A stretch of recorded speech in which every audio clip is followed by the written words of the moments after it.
Hey guys, Devin here with Admiral Off-Road, and today we're going to be talking about lockers and how to choose the right one for your vehicle. Let's get started.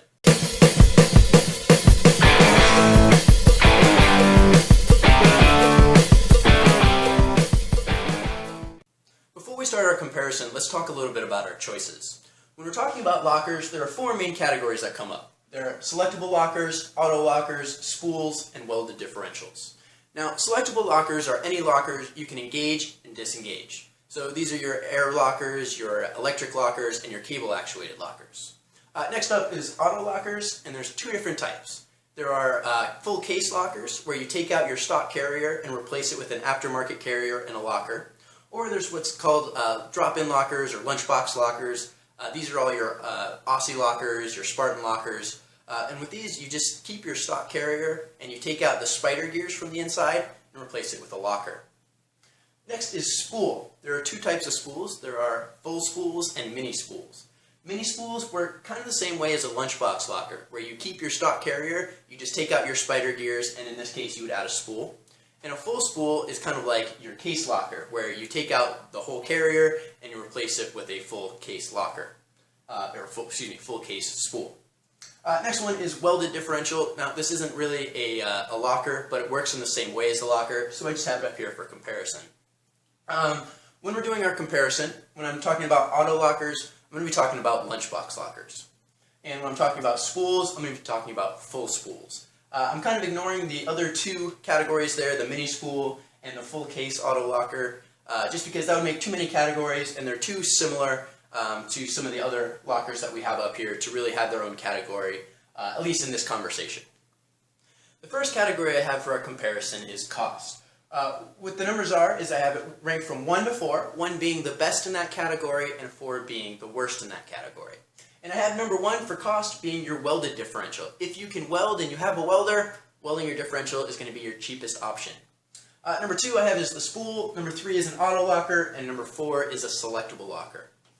Next category is install. I base this on, can you do it yourself? Are there any specialty tools needed? Just the difficulty of the install. And number 1, again, if you can weld, welding it is going to be your easiest and your cheapest option. Number 2 I have is an auto locker. Remember, if I'm talking about auto lockers, for this comparison, I'm talking about lunchbox lockers, your drop-in lockers. And I have that as number 2. All you really need to do is take out your stock spider gears and replace it with the auto locker. I did this myself on my Jeep. I didn't need any special tools or anything like that. It took maybe an hour, hour and a half or so. And yeah, it just was a super easy install. Number 3 I have is the spool. I have this as a more difficult install because you're replacing the carrier itself, and that takes more time and possibly needs some adjustments and maybe some specialty tools as well. Kind of depends. Number 4 is the selectable locker. Just like the spool, you have to replace the stock carrier, but with your selectable lockers you need to run either air hoses or electrical lines or find a spot to mount your cables. If you're running an air locker, you need a compressor and a tank. So there's more involved with that install.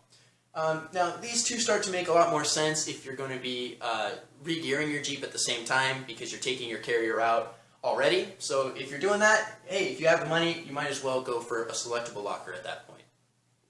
Next is, how good is it in a daily driver? Is it going to affect your on-road performance? Is it going to affect tire wear? Anything like that. And I have number 1, best for that, is a selectable locker. You turn it on, it's completely locked. You turn it off, and it's like it's not even there. It's an open differential at that point. Number 2 is an auto locker. I daily drive my Jeep with an auto locker. I know it's there, but it doesn't really have any crazy on-road characteristics, maybe some increased tire wear.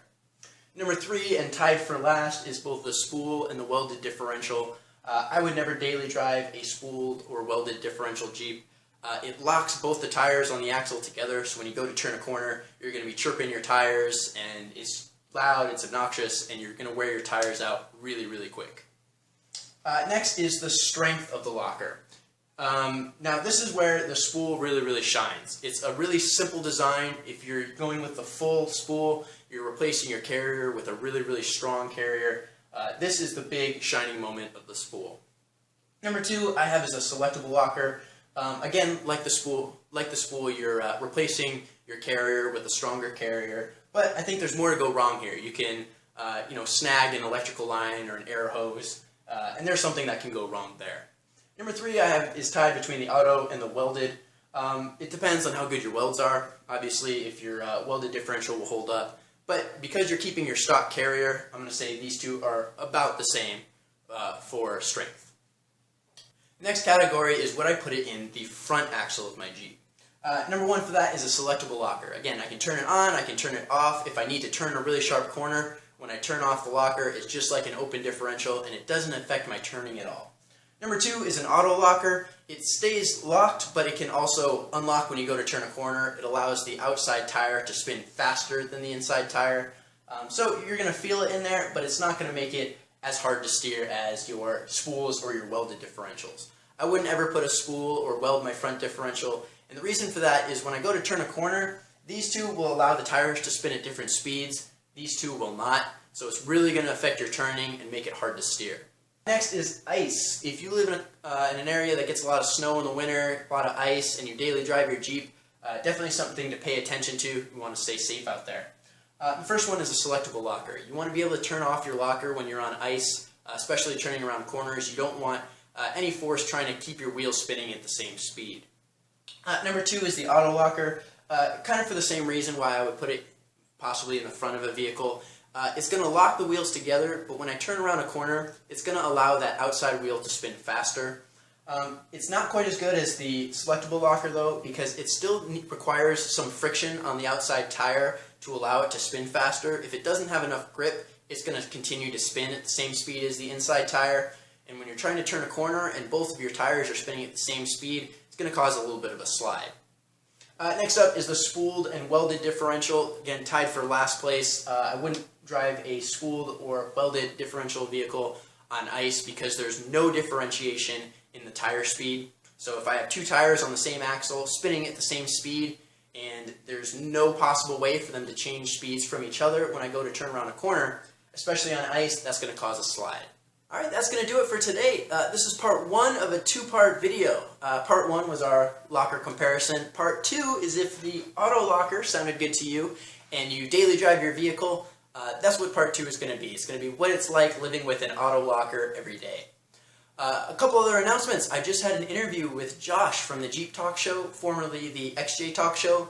And they're going to post that video in a couple weeks, so keep an eye out for that. I'm going to put a link in the description to their YouTube page and also their website. Another announcement is my Facebook page. I've had it for quite a while. If you have any questions or comments about anything having to do with your Jeep or anything like that, but it doesn't necessarily have anything to do with a YouTube video that I have, go ahead and find it on Facebook. I'm going to put a link in the description. I post all kinds of good stuff there, different articles and funny stuff and answer questions. So check me out on Facebook as well. If you have any questions or comments, go ahead and leave them down below. And if you like what you saw here, please like and subscribe.